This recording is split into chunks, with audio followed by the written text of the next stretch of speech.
ప్రభునందు ప్రియ సోదరి సోదరులారా, ప్రభువును ఆరాధించటానికి చేరి వచ్చి ఉండగా దైవ గ్రంథమైన బైబిల్లో నుండి పరమగీతము 5వ అధ్యాయం 9, 10 వచనాలు మనం చదువుకుందాం. పరమగీతము 5వ అధ్యాయం 9, 10 వచనాలు. స్త్రీలలో అధిక సుందరి వగుదాన, వేరు ప్రియుని కన్నా నీ ప్రియుని విశేషమేమి? నీవు మా చేత ప్రమాణము చేయించుకున్నటకు వేరు ప్రియుని కన్నా నీ ప్రియుని విశేషమేమి? నా ప్రియుడు ధవలవర్ణుడు, రత్నవర్ణుడు, 10,000 మంది పురుషులలో అతని గుర్తింపవచ్చును. ప్రభునందు ప్రియ సోదరి సోదరులారా, ఉదయకాలపు వేళ రొట్టె విరిచే కూడికకు మనం చేరి వచ్చి ఉండగా, ప్రభువును మనం ఆరాధిస్తూ ఉండగా, ఆయన ఏమై ఉన్నాడు, ఆయన మన కొరకై ఏమి చేశాడో వాటిని మనము జ్ఞాపకం చేసుకొని మనం ఆయనను ఆరాధించబద్దులమై ఉన్నాం. మన ప్రభు అయిన యేసుక్రీస్తు వారు ఈ లేఖన భాగములలో ఆయన ప్రియుడుగా కనబడుతున్నాడు, బిలావడ్. ఆయన ధవలవర్ణుడుగా కనబడుతున్నాడు, తెల్లనివాడు, వైట్ యాజ్ స్నో. ఆయన రత్నవర్ణుడుగా కనబడుతున్నాడు. Is like a precious stone. మాత్రమే కాదు, 10,000 మంది పురుషులలో అతని గుర్తింపవచ్చును. Recognised one. ఆయన గుర్తింపదగిన వాడు. పరమగీతం, దీనిని పరలోక గీతము అన్నారు, దీనిని పరిశుద్ధ గీతము అన్నారు. సొలొమోను రాసిన 3 గ్రంథాలు, అందులో సామెతల గ్రంథం, ప్రసంగి గ్రంథం, పరమగీత గ్రంథాలను ప్రత్యక్షపు గుడారముతో పోల్చారు. సామెతల గ్రంథం ఆవరణము వంటిదని, ప్రసంగి పరిశుద్ధ స్థలము వంటిదని, పరమగీతము అతి పరిశుద్ధ స్థలము వంటిది అని భక్తులు దానిని పోల్చారు. ఇంకా మరెన్నో పోలికలు ఉన్నాయి. కానీ పరమగీతములో మన ప్రభు అయిన యేసుక్రీస్తు వారిని గూర్చి అనేక సుందర దృశ్యములు కలవు, అసమానమైన సుందరమైన పోలికలు కలవు. పరమగీతాన్ని చదువుతున్నప్పుడు ఇందులో 3 అన్వయములు మనము గమనించగలం. పరలోకపు దేవుడైన యెహోవాకు, భూలోకపు ఇశ్రాయేలు ప్రజలకు మధ్య ఉన్న సంబంధం. రెండవది, పెండ్లి కుమారుడైన యేసుక్రీస్తు ప్రభువారికి పెండ్లి కుమార్తెగా ఉన్న ఆయన సంఘమునకు ఉన్న సంబంధం. మూడవది, భూలోక సంబంధమైన భార్య భర్తల మధ్య ఉన్న సంబంధం, ప్రేమ, అవినాభావ సంబంధములను చూపే గ్రంథం పరమగీతం. మంచిది ప్రియులారా, మన ప్రభువును గూర్చిన ఒక 3 సంగతులు. ఆయన ఎలాంటి వాడు? నెంబర్ 1, మొదటిది, ఆయన రత్నవర్ణుడు. పరమగీతం 5వ అధ్యాయం 9, 10 వచనాల్లో యెరూషలేము కుమార్తెలు ఈ షూలమ్మీతిని ప్రశ్నించారు. ఏమని ప్రశ్నించారు? స్త్రీలలో అధిక సుందరవగుదానా. వాస్తవానికి ఈ షూలమ్మీతి నల్లనిదైన షూలమ్మీతి, ఎండదగిలినదైన షూలమ్మీతి సుందరి అయిపోయింది. కారణం, ఆ సుందరుడైన ప్రియుని యొద్దకు చేరుట ద్వారా. వారు అడుగుతున్నారు, వేరు ప్రియుని కన్నా నీ ప్రియుని విశేషమేమి? నీ ప్రియుని విశేషమేమి?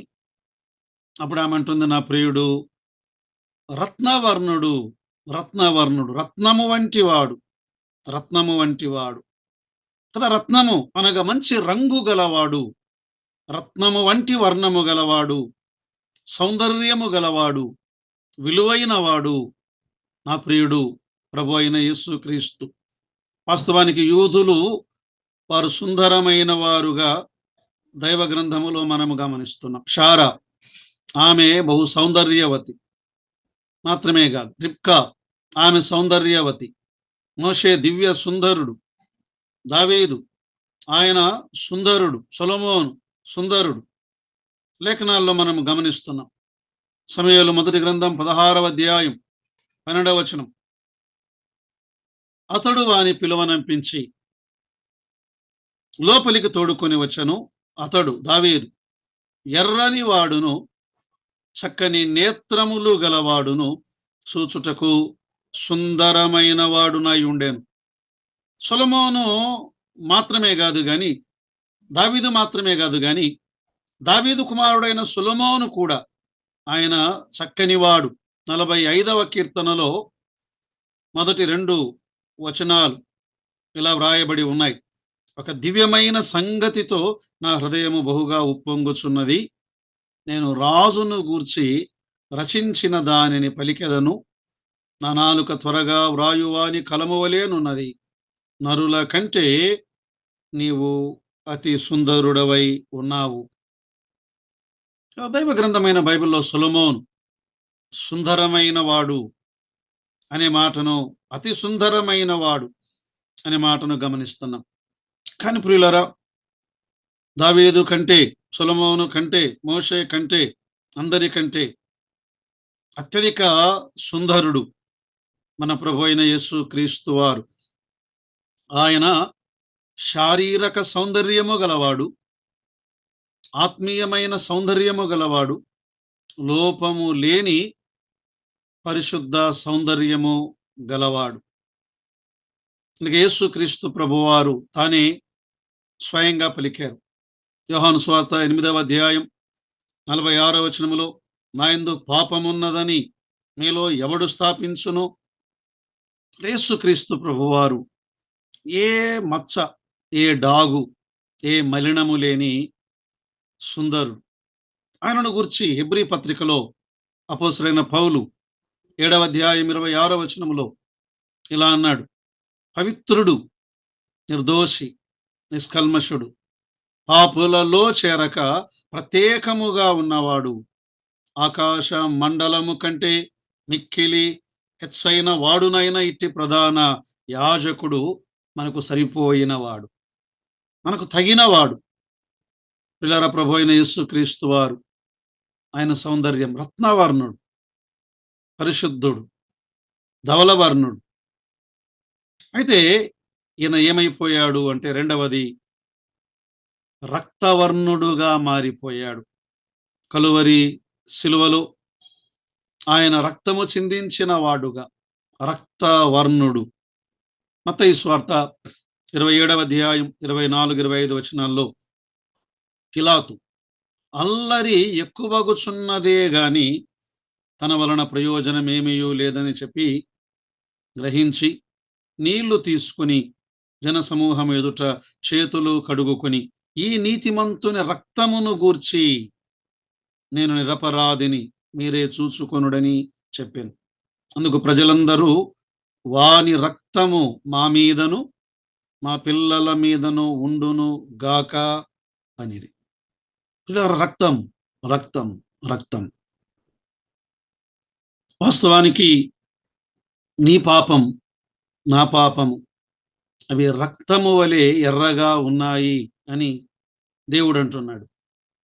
యెషయా గ్రంథం 1వ అధ్యాయం 18వ వచనంలో యెహోవా ఈ మాట సెలవిచ్చుచున్నాడు, రండి మన వివాదము తీర్చుకొందము, మీ పాపములు రక్తము వలె ఎర్రని వైనను, కెంపు వలె ఎర్రని వైనను అన్నాడు. రక్తము వలె ఎర్రని వైనను, అవి హిమము వలె తెల్లబడును. కెంపు వలె ఎర్రని వైనను, అవి గొర్రె బొచ్చు వలె తెల్లని వగును. మరి దీనికి పరిష్కారం ఏమిటి?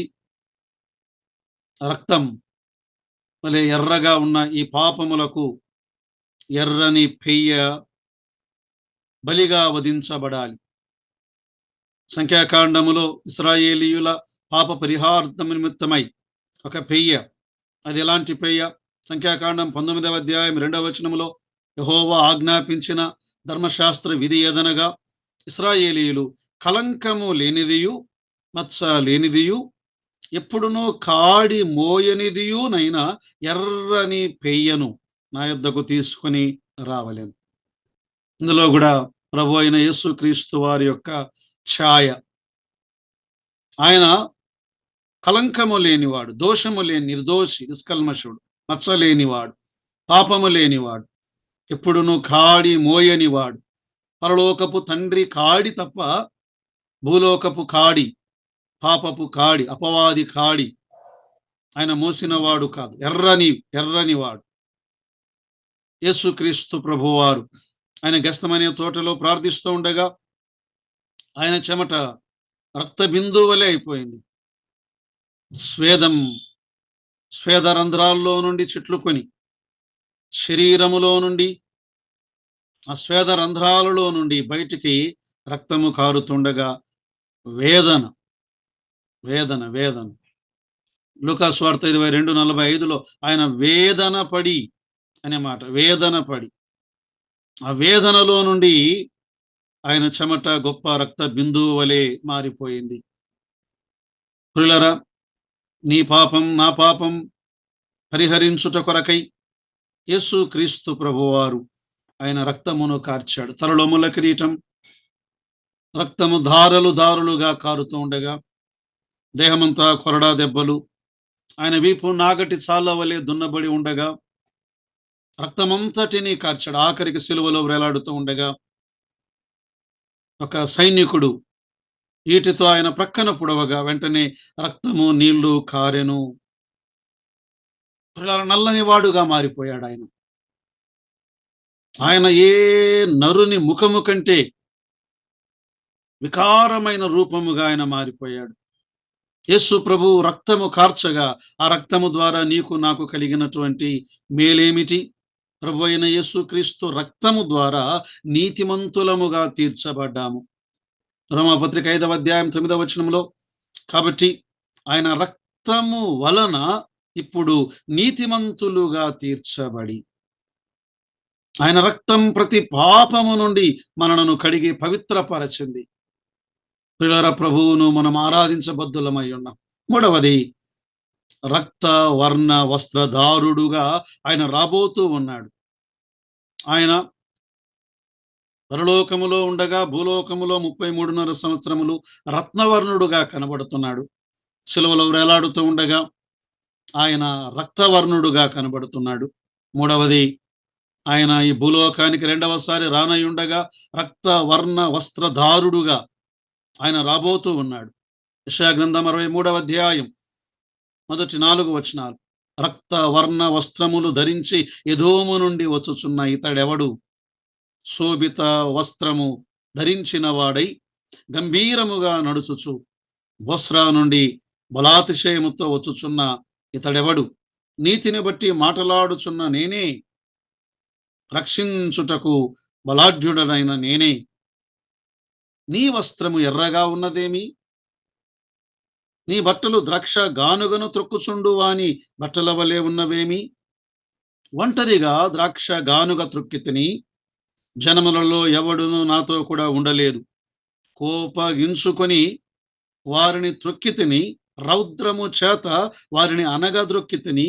వారి రక్తము నా వస్త్రముల మీద చిందినది, నా బట్టలన్నీయు డాగులే. పగ తీర్చుకొని దినము నా మనస్సునకు వచ్చెను. కదా అక్కడ ప్రశ్న జవాబు. ఈ రక్తవర్ణ వస్త్రము ధరిస్తూ వస్తున్న ఇతడెవరు అని ప్రశ్నిస్తే ప్రభు అన్నాడు, నేనే, నేనే, నేనే. ఉన్నవాడను నేనే, నీతిని బట్టి మాట్లాడుచున్న నేనే. మళ్ళీ అడిగారు, ఎందుకు నీ వస్త్రాలు ఎర్రగా ఉన్నాయి? నేను క్రోధముతో త్రొక్కితిని. ప్రభు అయిన యేసుక్రీస్తు వారు రెండవసారి భూలోకానికి రాగా యుద్ధ వీరుడుగా ఎర్రని గుర్రమెక్కి ఆయన వస్తున్నాడు. ఎదోమీయులతో యుద్ధం, అన్య జనులతో యుద్ధం. ఆయన యుద్ధములో వారందరినీ ఓడించి ఆయన ప్రజలకు విశ్రాంతిని ఆయన అనుగ్రహించువాడు. అంగీకరించని వారికి శిక్ష. తెస్సలోనిక 2వ పత్రిక 1వ అధ్యాయం 6, 7, 8 వచనాల్లో ప్రభు అయిన యేసు తన ప్రభావమును కనబరుచు దూతలతో కూడా పరలోకము నుండి అగ్ని జ్వాలలలో ప్రత్యక్షమై దేవుని ఎరుగని వారికిని, మన ప్రభు అయిన యేసు స్వార్థకు లోబడని వారికిని ప్రతిదండన చేయునప్పుడు మిమ్మను శ్రమపరచు వారికి శ్రమయు, శ్రమ పొందుచున్న మీకు మాతో కూడా విశ్రాంతి అనుగ్రహించుట దేవునికి న్యాయమే. నేడు రక్షించే రత్నవర్ణుడు రక్తవర్ణుడు, రేపు శిక్షించే రక్తవర్ణ వస్త్రవర్ణుడు. ప్రియులారా, నేడు మనము ఆయనను అంగీకరించగా నల్లని వారం, నల్లని వారమైన మనకు పరిశుద్ధ సౌందర్యమును అనుగ్రహించాడు. ఆయన రక్తము ద్వారా కడుగుట ద్వారా నీతి సౌందర్యం, రక్షణ సౌందర్యం. అందుకే ఇలా రాయబడి ఉన్నది కొరింథీ మొదటి పత్రిక 6వ అధ్యాయం 9, 10, 11 వచనాల్లో, అన్యాయస్తులు దేవుని రాజ్యమునకు వారసులు కానేరని మీరెరుగరా? మోసపోకుడి. జారులైనను, విగ్రహారాధికులైనను, వ్యభిచారులైనను, ఆడంగితనము గలవారైనను, పురుష సంయోగులైనను, దొంగలైనను, లోబులైనను, త్రాగుబోతులైనను, దూషకులైనను, దోచుకునివారైనను దేవుని రాజ్యమునకు వారసులు కానేరరు. మీలో కొందరు అట్టివారై ఉంటిరి. ఇది సర్వమానవాళి. ఇందులో ఏదో ఒక లక్షణమునకు చెందిన వారే. మీలో కొందరు అట్టివారై ఉంటిరి. గాని మన ప్రభు అయిన యేసుక్రీస్తు నామమునను ఆయన మన దేవుని ఆత్మయందును మీరు కడుగబడి పరిశుద్ధ పరచబడిన వారై నీతిమంతులుగా తీర్చబడితిరి. నీతనే సౌందర్యం, పరిశుద్ధతనే సౌందర్యం ఈనాడు అనుగ్రహించాడు. ఆయన పరిశుద్ధ సౌందర్యమును పొగుడుచు మనలను పరిశుద్ధులనుగా చేసి ఉండగా, ఆయన రత్నవర్ణుడు, ఆయన సౌందర్యం, ఆత్మ సంబంధమైన సౌందర్యమును మనము పొగుడుచు ఆత్మతో సత్యముతో మనము మన ప్రభు అయిన యేసు క్రీస్తు వారిని ఆరాధించటానికి దేవుడు ఆయన సహాయమును, ఆయన కృపను మనకు అనుగ్రహించును గాక. ఆమేన్.